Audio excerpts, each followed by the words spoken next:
నమస్కారం ఘంటారావానికి స్వాగతం. ముందుగా ప్రధాన అంశాలు. గోశాలల అభివృద్ధి సంరక్షణపై సీఎం రేవంత్ రెడ్డి సమీక్ష. అత్యాధునిక సదుపాయాలతో నిర్మించాలని ఆదేశాలు.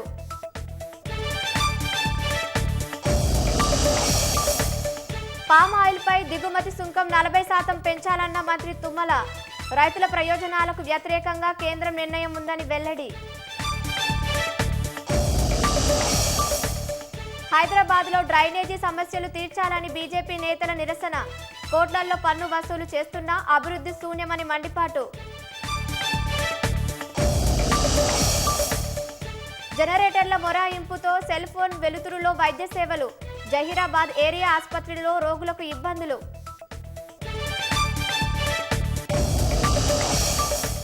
ట్రంప్ వ్యాఖ్యలపై ప్రధాని స్పందించాలన్న కాంగ్రెస్.